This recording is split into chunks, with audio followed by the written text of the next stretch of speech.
அடுத்ததாக அந்த பன்னாட்டு கருத்தரங்கத்தை ஒருங்கிணைத்தவரும் இந்நூலினுடைய தொகுப்பாசிரியருமான பேராசிரியர் பன்னீர்செல்வம் ஐயா அவர்கள் இந்த நிகழ்வு குறித்த ஒரு சிறு அனுபவத்தை இங்கே பகிருமாறு கேட்டுக்கொள்கிறோம். ஏன்னா அந்த நீங்கள் நிறைய ஆர்கனைஸ் பண்ணியிருக்கிறீங்க, ப்ளஸ் இது எல்லாத்தையும் தொகுத்து ஒரு புத்தகமாகவும் கொண்டு வந்துருக்கிறீங்க. ஸோ இதுலேருந்து இந்த எக்ஸ்பீரியன்ஸ் உங்களுக்கு எப்படி இருந்துச்சு அப்படிங்கிறத ஆடியன்ஸுக்கு ஷேர் பண்ணால் கொஞ்சம் நல்லாயிருக்கும்.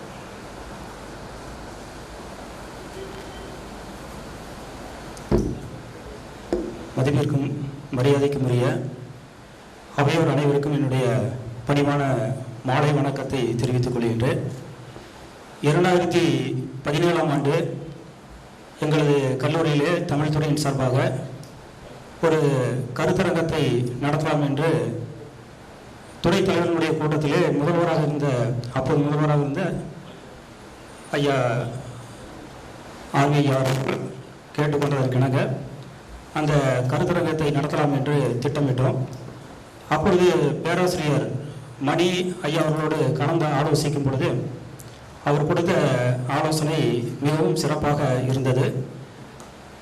கலந்து பேசும் பொழுது அவர் சொன்னது டென்மார்க் ஜீவன்மானுடைய படைப்புகளை முழுமையாக ஆய்வுக்கு எடுத்துக்கொண்டு ஒரு கருத்தரங்கத்தை நடத்தலாம் என்று குறிப்பிட்டார். அப்பொழுது தமிழ் துறையோடு கலந்து பேசும் பொழுது ஒரு தனிப்பட்ட படைப்பாளியினுடைய படைப்புகளை மட்டுமல்லாமல் புலம்பெயர்ந்த ஒட்டுமொத்த தமிழனுடைய படைப்புகளையும் சேர்த்து ஆய்வுக்கு எடுத்துக்கொள்ளலாம் என்று அந்த கருத்தரங்கத்தை விரிவுபடுத்தி ஒரு சிறப்பான முறையில் கொண்டு சென்றோம். அப்படி கொண்டு செல்லும் பொழுது அந்த கருத்தரங்கத்திற்கு ஒரு மிகப்பெரிய ஒத்துழைப்பையும் ஆதரவையும் சிறப்பாக கொடுத்தவர் அன்றைக்கு முதல்வராக இருந்த இயக்குனர் ஆர்வி அவர்கள்.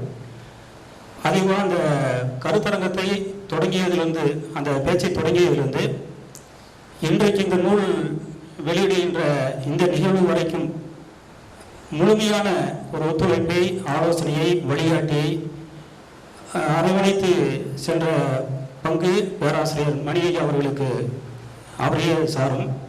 அந்த அளவுக்கு இந்த சிறப்பான நூல் வெளிவருவதற்கும் அந்த மாநாடு நடைபெறுவதற்கும் அவருடைய பங்கு மகத்தானது.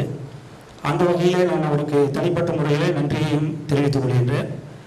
இந்த கருத்தரங்கத்தை, அந்த கருத்தரங்கிற்காக குறிப்பாக டென்மார்க் ஜீவன்மானுடைய படைப்புகள் குறித்து ஆய்வு செய்வதற்கு, அவருடைய படைப்புகளை தனித்தனியாக ஆய்வு செய்வதற்கு தெரிந்த நண்பர்கள், தோழர்கள் என்று வகைப்படுத்தி கொண்டு அவருடைய இடத்திலே தனிப்பட்ட முறையை கேட்டு அந்த ஆய்வு கட்டுரைகளை வாங்கி அதை தனியாக கொண்டு வந்தோம். அதுதான் நூலாக இப்பொழுது வந்திருக்கின்றது.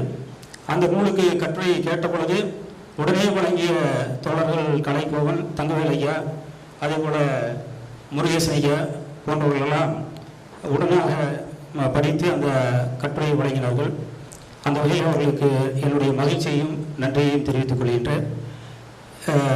இந்த நூலை குறித்து மிக விரிவாகவும் அகலமாகவும் இப்பொழுது விமர்சனம் செய்யக்கூடிய நேரம் இருப்பதால் அவர்களுக்கு வழிவிட்டு என்னுடைய உரையை நிறைவு செய்கின்றேன். நன்றி, வணக்கம்.